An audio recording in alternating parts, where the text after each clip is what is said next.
You're listening to That Music Podcast with Bryson Tarvin, the curriculum designer and educational consultant behind That Music Teacher and the Elementary Music Summit.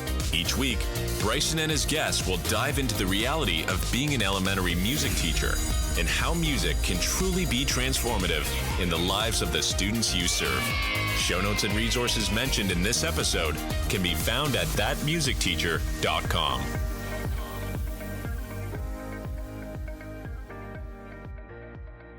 Hello, everyone, and welcome back to That Music Podcast. I am super excited to talk about one of my favorite topics, which is movement, with a really amazing person that I'm super excited to have on the podcast, Leanna O'Brien. Thank you so much for joining us today. Oh, thank you so much, Bryson. I'm always so happy whenever we get to do anything. This is so exciting. Well, like I said, this is one of my favorite topics because I think we can both agree that if there was more movement in education in general, things would be a much happier place for everyone involved. But we're going to share a little bit about what that looks like in the music classroom. But before we get too far in there, can you tell us a little bit about your background and what brought you here to where you are today, especially when it comes to the Soaring Scarves Academy? Yes. Well, first of all, it's so great to just talk to, it's sometimes nice to feel like you are preaching to the choir and finding those like minds where it's already so known how important movement is, and especially with education, especially with music education. But when I had just gotten out of college, and no disrespect for my college at all, I had some amazing professors, but I still got out of college in the mindset where I was basically a student teacher. The first year out, that's what it feels like. I'm sure we are all been that way, mainly crying every other week or so, every week. And that's just kind of the normal. And that was especially true with me when I started to try to introduce classical music into my elementary music classes. I got horrible pushback my first year with trying to introduce any sort of composer, and not even just classical, but any composer. The conversations always ended up flat. The engagement plummeted, and the question kept on going back to, wait, he's dead? And, having that wonderful spiral from there. And like a absolute blockhead beginning teacher, I continued on that path until December of my first year, and had to finally look at myself and go, okay, it's time to shake things up. And the one who saved my class was Tchaikovsky. And Tchaikovsky really brought in those three dances: march, tea dance, and Russian tea dance, and Dance of the Sugar Plum Fairies. And those three were the first scarf dances that I ever brought into my classroom, and I ever made choreography specifically to bring those songs into my classroom in what I wanted to be a meaningful movement experience. And the response was I would not say immediate. I would say the engagement was immediate. My own skills of bringing it in and not continuing a different sort of spiral based on not having high expectations and things like that is a different story. But the scarf dances itself, the seeing my students finally being able to move, the encouraging my students to have an active experience in the classroom. And everything was going great. And 3 years flew by, and I added movement into almost every aspect of my class that I could until COVID hit. And, dun, dun, dun. Exactly. And my school in particular, I was in an inner city in Providence. My kids did not have Chromebooks. My kids, many of them did not have Wi-Fi access at home. And just trying to be able to have any sort of music became like this desperate need for me. And lucky for me, I think you've heard me talk about him before, but my amazing now husband, Javon Henry, is a videographer. And he said, all right, let's film you. And I started filming full lessons and sending them out to families. And even if it was just watching on mom and dad's phone, right? And the response was incredible, of these parents being like, oh my goodness, music is now our favorite time of the day. My kids are up and dancing. They know classical music. Like, the amount of joy that I got from that was astounding. And from there, it's kind of all just goes from there. We ended up having a bunch of other teachers who I was like, here, use these, get these out to your kids. And a lot of teachers being like, well, how do I do this myself? And then the Soaring Scarves Academy was born, and me really stepping into that role of, well, let me teach you how to bring effective music into the elementary music classroom. I love that journey because I think it's very similar to my own, where, I'd never had this intention of doing this. It's just something that I saw there was a need, and I kind of fell into it. So I love it how often when I bring guests onto the podcast, in one way or another, our stories are very similar. But I think what's really cool about what you said there is, actually, let me take a step back. I will be the first one to tell you that for whatever reason, and to this day, I don't know why, until I met you, I never wanted to do scarves. I don't know if I just thought it was babyish, or I don't know. I don't know what it was. I don't know if it's just because I had never really seen it done. But once, you spoke at our summit a while back, and I was like, okay, I like this idea. Like, I think it was like that day I ordered new scarves, so that I had enough scarves for my students, and just starting to put it in there in a way where was getting them moving, especially moving with a prop. So it's not dancing, it's moving a scarf, like, so they can kind of, for some of those students that might not really enjoy other movement, it was really helpful. So I don't know really where I'm going with that, but I just feel like I needed to share that. Oh, thank you for sharing it. Honestly, it was definitely a big question for me at the beginning, and I definitely didn't expect to kind of take scarf dancing and make it such a large part of not only my classroom structure, because if you've heard me talk before, anybody on here, I do it every day, for every start of every lesson. The first 5 to 10 minutes is a scarf dance, and I never expected that to be my mantra. And especially, I didn't expect my older kids to want to continue it. I mean, I thought, no, by the time we get to fourth grade, this is babyish, we're done. And having my fourth graders look at me and be like, are we not doing scarf dances? And I'm like, I wasn't planning on it. But no, it's really depends on how you use it. And I'm so glad to hear that I had that, bit of a impact on your classroom. That's fantastic. So let's dive right in, and let's talk about the elephant in the room, which is, why is movement important, especially in a general music classroom? So even though I definitely am somebody who stumbled into it, I realized just what I stumbled into from developing and from researching how much it actually matters. And right now, like, if I bring up just a couple things that I have just from any PD sessions that I've done, is that movement, the second that you bring it into a classroom, and a study by the International Journal of Educational Research, even if it's just adding some movement with your hands along with concepts, saw a 20% higher retention rate compared to students who just learn passively, right? The Journal of Neuroscience found that movement helps solidify concepts by involving the multiple senses, reinforcing the learning material in the brain. In general, movement, physical activity, it reduces stress. It helps to encode new material. It helps memory retention and development. And it helps to solidify these concepts by making them into an experience. And I think that's what a lot of times we're missing in our lessons. It's not the material we're bringing in, it's not what we're trying to teach, but it's teaching it in a way that we're talking. We're talking, and we're not meeting students where they need. And just the amount of research, the amount of data that has been proven to show that visual learning is 100% important, auditory 100%, writing, reading, yes. But in general, especially with our younger kids, we're talking kindergarten through third, fourth grade and preschool, right? If they're not moving, they're not experiencing. And if they're not experiencing, they're not making the codes in their brains to actually retain this education. They're passively learning instead of being involved in it. And what I found out even more that kind of just solidified this for me was all the teachers and my wonderful principals and everyone coming to me going, your class is different. Why? And for the longest time, I wasn't able to answer that. I just went, yeah, no, I'm having a great time. Again, just having stumbled into this.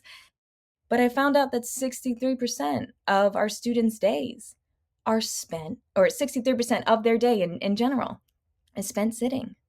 And then we're confused when we have behavioral problems, when we have that lack of retention, when we have students who are confusing concepts because vocabulary, especially with abstract concepts, just isn't solidified in their bodies. And that confusion leads to so much frustration, that I, again, was just lucky enough to be like, oh, I brought one movement in. Let me put it in every aspect of my class and see what comes from that. Yeah, I think that I've also had a very similar kind of experience of, it's different in here and it just feels different. There's a different vibe. And I'll be the first one to say that I think it's important to realize that as music teachers, we do have a little bit more flexibility to put that in there. I'm not saying that there isn't value in movement in, a math or a reading class, but the reality is based on the content that we teach, it's so inherently connected to movement, especially when you think it's right there. It's that low hanging fruit, but like it's good fruit.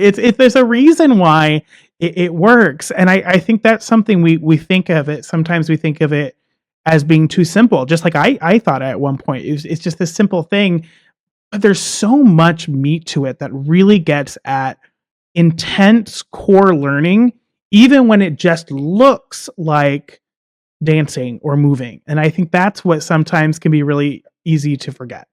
Yes. Like, again, just like I know I'm preaching to the choir right now, but it is just so good to see the validity of the simple. And not only just the simple, but the simple done over and over and over again. I have so many teachers that are like, you do this every day. Doesn't it get boring? It's like, no, because I cater every class to whatever movement that I know will help get them there. If I know I want to teach about dynamics, well, then every single movement break will be leading my students to having those multiple musical experiences that by the time I finally introduce the vocabulary for dynamics, they now have an experience and they have memories surrounding that. Oh, miss, isn't that like when we're jumping really big versus when we're tiptoeing really small? Like, seeing those light bulbs is always a teacher's favorite thing. Like, we all know that we love those light bulbs. So we get a little bit of an adrenaline kick off of it. But seeing how much easier it can happen when our students are able to connect it to their bodies. And because that's just the way that they were meant to learn. Exactly. And I want to kind of connect a thread here. I've talked before about how I use folk dancing a lot and play parties and things like that, particularly in that third and fourth grade is where I always did it. And we would have to start off, when I first started doing that, I started in third grade and fourth grade with third grade and fourth grade level things. And it was too big of a leap. Like it was just too much going from not moving to moving. And I think you bring up a really good point earlier. You brought up a really good point earlier when you were talking about how you had older kids that had come to expect it. And they were like, no, we want this. So I would love to flip that coin a little bit and talk about what if someone wants to incorporate some of the movement activities that we're talking about, but they haven't started young and grown them through it. Are there different things that you would do in an older class if they're, just getting started? Would you just wait until they've gone all the way through? I'd love to hear your thoughts on that. So my thought process is a lot of teachers are just going to be of the mindset that a student, by the time they reach a certain age, and again, usually it's around that third grade, fourth grade, maybe fifth grade, that they don't need to move. And again, studies and data, it's just not the case. If anything, it becomes a little bit more key to the behavior management of a class. We spend so much time managing a class because we're not meeting the kids' movement needs that it takes up so much of our time, and it makes us so nervous to introduce something new. And I completely understand that. I had, especially the first 2-3 years of teaching when you're stumbling through everything else, I had a tough group of fifth graders. My fifth graders were like, everyone was like, oh no, it's fifth grade. It's not, it's this group, right? And we all know that the multiple problems that come with that. But I knew that at the end of the day, I had to get them moving. how could I do that in a way that was going to be accessible for these older kids? And what I found is I had to change the way I came at it, and I had to change the way I spoke about it. When kids reach a certain age where they're too cool for school, you cannot call it a game. You cannot call it, oh, we're going to do this activity. Absolutely not. It has to be a challenge. It has to be something that is going to drive the kids to where you almost, I don't want to call it gaslighting, but I do remember a couple times being like, all right, listen, guys, this is really hard. This is really advanced.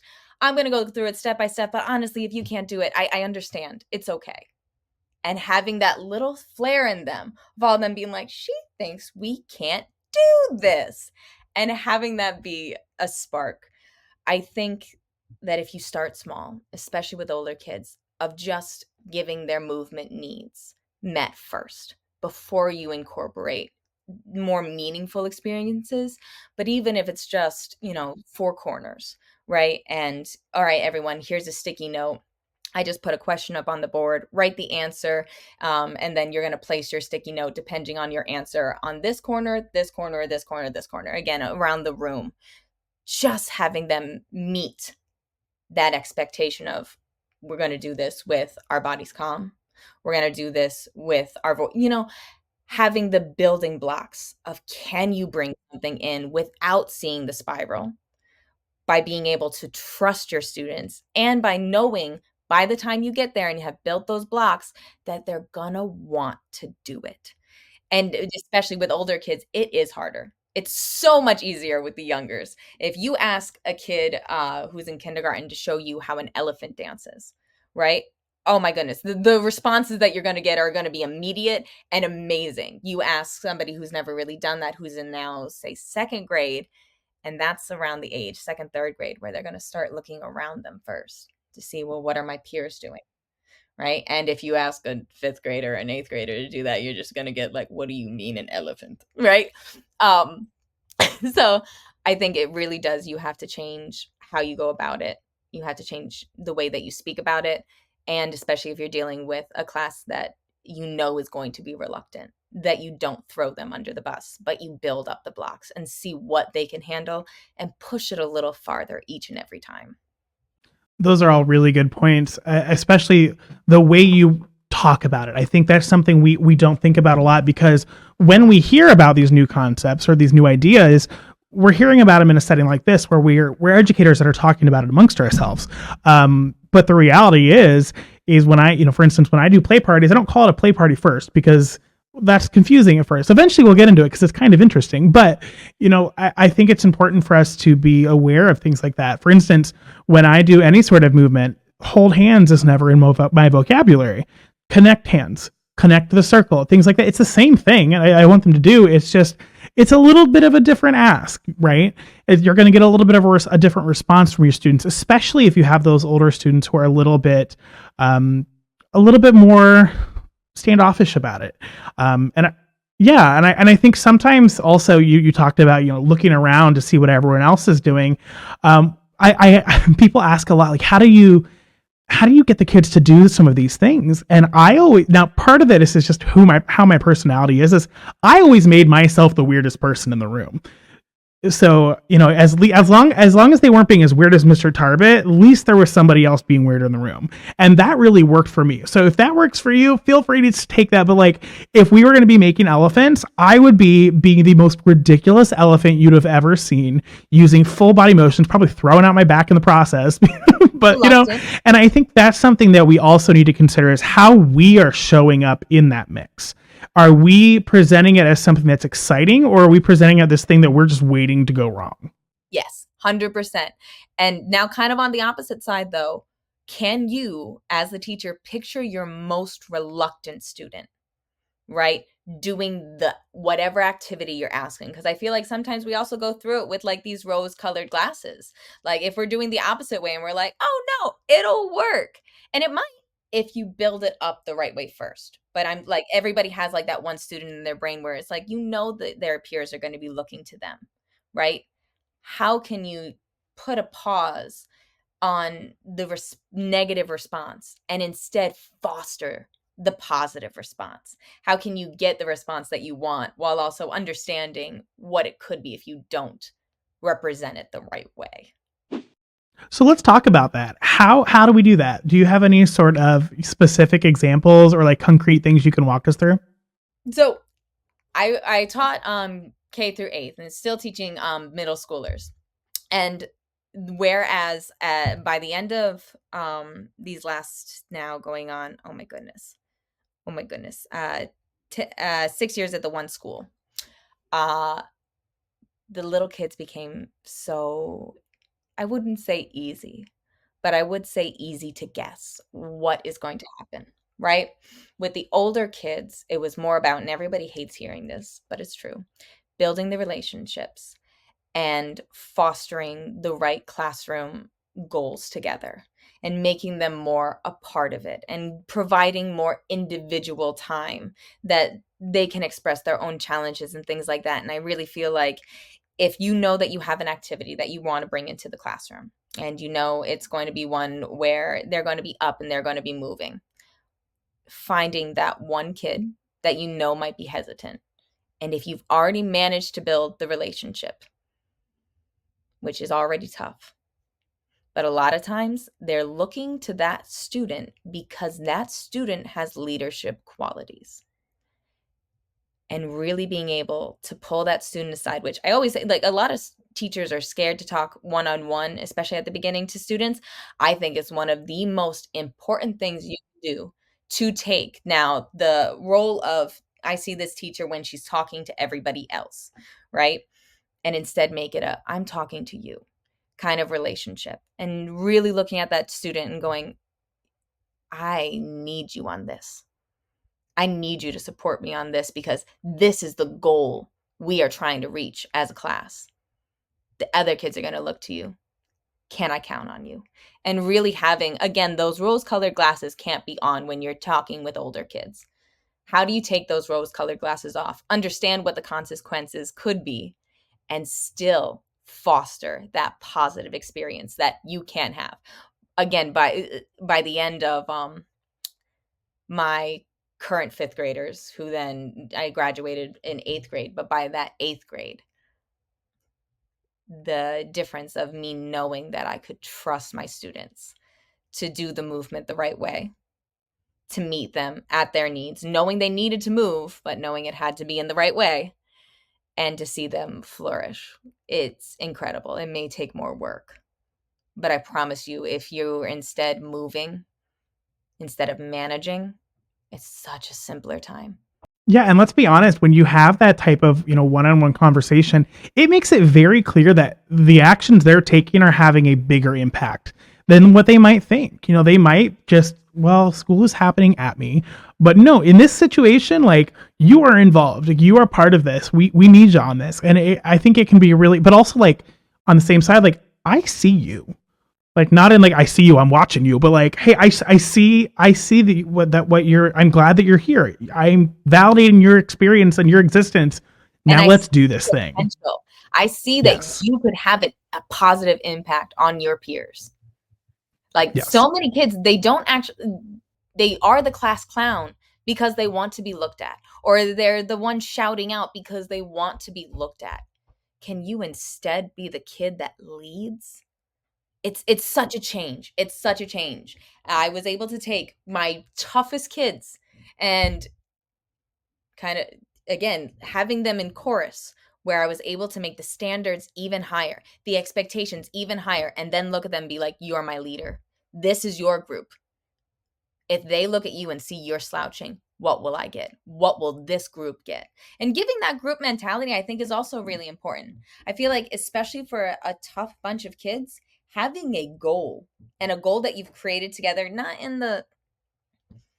there's a lot of genuine experiences that we can have, and there's a lot of, well, let's make our classroom rules together, and having them be kind of weaker experiences. I had ukuleles that we had just gotten in, and I made those ukuleles seem like they were the most expensive, like they were the most precious, like they were, I will not allow this to be in your hand until you show me without a doubt that you are going to use this the right way. Here's what we're going to do. There's the goal at the top. The goal at the top is ukuleles. I wanted them to appreciate that. They had to start on boomwhackers. From boomwhackers, they then had to go to Orff instruments. From Orff, and building that up, making an experience so that by the time that they got ukuleles, it mattered. There's so many experiences we give that don't matter. Can you have a goal that then you look at that kid and say, we're trying to reach this. Are you going to help us? And then actually caring. I feel like that's a lot of times we give out the participation awards and the this and the that, and we don't give out the meaning. We need to make it matter. For sure. So let's see if we can zoom in really practical, because I love all this talk and it's my favorite thing. But I also know the reality is, okay, maybe we have a teacher who's listening that's like, all right, I'm sold. What do I do? Where do I start? Can you share a simple activity or a structure or something, whatever you would love to share, that a teacher can use to start incorporating movement, even if they're new to it? So as far as movement, again, just knowing that it's important. If a teacher is sitting here listening and going, all right, I'm sold, movement's important. Just getting it in there to start is where I feel like everyone needs to be. And that means going on YouTube and finding, even if it is just the brain breaks, even if it is just getting your students up and getting them moving, prepping them by going, here's my expectations. If you can't meet them, we cannot do things like this, right? And making sure that their bodies are safe and making sure that this is, again, building an experience where this is going to matter. But just starting, getting movement in, giving them a chance to get their wiggles out. Because any teacher that brings in some sort of movement, even if it's just watching a YouTube video and having them participate with it, they're going to see a change in their behavior management. They're going to see a change if they're doing it right, and then being able to bring their students' bodies down and having them then realize, okay, well, now I have to be calm. And again, that's its own toughness. We can talk about that too. But just doing that alone, behavior is going to be different. You got their wiggles out, right? Their engagement afterwards is going to be different. You got rid of the distractions, right? Now that's just how to get movement in. But what I'm really about is to get in meaningful movement. We know movement is important, but like you said, music and movement go hand in hand. And so now, once you get that in, once you've built some of the experiences, once you've built some of the expectations, now as a teacher, can you make it meaningful? Can you ask yourself, okay, let's say you're doing a lesson on tempo, right? You want to teach tempo. Now there's so many different ways to do this, right? And yet so many of us end up with that same chart stuck up on the wall that says the word tempo at the top and has the pictures of the animals. And we all know which tempo chart I'm talking about. There's a cheetah at the top and a turtle at the bottom, right? And where, again, that visual I think is great. I think it's accessible to little kids. It's going to make sense. You know what doesn't make sense? The word tempo, right? But if you instead go, all right, I want to teach about tempo, and then weeks before you even incorporate that word, can you bring in movement? In the Hall of the Mountain King, Edvard Grieg, right? It is this amazing experience for tempo. It starts so quietly. Dun, dun, dun, dun, dun, dun, dun, dun, dun, dun, dun, dun, dun. It's quiet, so you can also use it to talk about dynamics after. And the tempo increases until the very end, where you're basically da da da da da da da da da da da. It's a fantastic example of slow to fast. So even before incorporating that, can you now create some multiple movement experiences that are meaningful? A lot of M's there, right? But can you do that? Can you bring in a scarf dance? From the scarf dance, can you bring in body percussion? Again, if you just go on YouTube right now and search, I don't think, you know what? My scarf dance is on YouTube. It's under one of my full professional developments I have on YouTube. It's under my music as movement, routines, and structure, which I have a whole professional development on it. In there, I go through the entire scarf dance, right? So for anyone listening, if you want the scarf dance for that, literally go on YouTube, Soaring Scarves Academy, routines and structure. It's in there. All right. So there's the scarf dance. But there's also, if you look on YouTube, somebody does an amazing body percussion. Da, da, da, da, da, da, da. And already, again, there's another experience where you can, again, use it not to talk about tempo, but allow students to feel tempo, right? And then from there, can you bring in those multiple experiences? Can you bring in the visuals? Can you bring in the song? Can you do all this and then talk about tempo? And by the time you're talking about the word, now they have all these experiences to go, I feel that.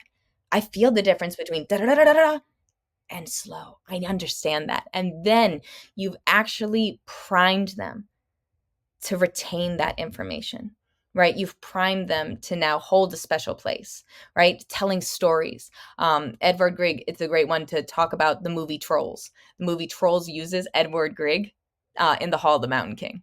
Can you now connect it to Trolls, right? There's so many different ways to go about tempo, and yet so many of us are going to use it as a time to lecture our students, for them to sit in front of us and go, this is what tempo is. The definition, that's not an experience.